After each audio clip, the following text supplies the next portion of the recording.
Hello friends, இன்றைக்கி நம்ம என்ன பார்க்க போகிறோன்னா ஒரு சூப்பரான பொரியல் தான். இது பார்த்திங்கன்னா வெள்ளை பூசணிக்காயில் பொரியல். எந்த அளவுக்கு வெள்ளை பூசணிக்காய் ஜூஸ் குடித்தா நல்லதோ அந்த அளவுக்கு பொரியலுமே நல்லது.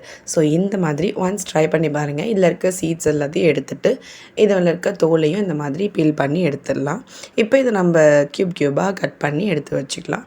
இப்போ ஒரு பேனில் கொஞ்சமாக எண்ணெய் விட்டுட்டு கடுகு அண்ட் உளுத்தம்பருப்பு, அது கூடவே கொஞ்சமாக வெங்காயம், தக்காளி இது எல்லாத்தையும் நல்லா இந்த மாதிரி வதக்கிட்டு, இது கூட காரத்துக்கு ஏற்ப மிளகாய் அண்டு கருவேப்பிலை இது எல்லாத்தையும் நல்லா வதக்கினதுக்கப்புறமா நான் கொஞ்சமாக இதில் காலிஃப்ளவர் ஆட் பண்ணியிருக்கேன்.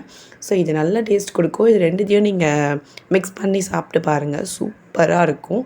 அதனால் நான் காலிஃப்ளவர் எடுத்துக்கிட்டேன். அதுக்கப்புறமா அது கூட நான் கட் பண்ணி வச்ச பூசணிக்காவையும் சேர்த்துக்கிட்டேன். இப்போ கொஞ்சமாக உப்பு சேர்த்து நல்லா மிக்ஸ் பண்ணிவிட்டு தண்ணி இந்த மாதிரி லைட்டாக தெளித்து விட்டாலே போதும். ரெண்டுமே பர்ஃபெக்டாக வெந்துடும்.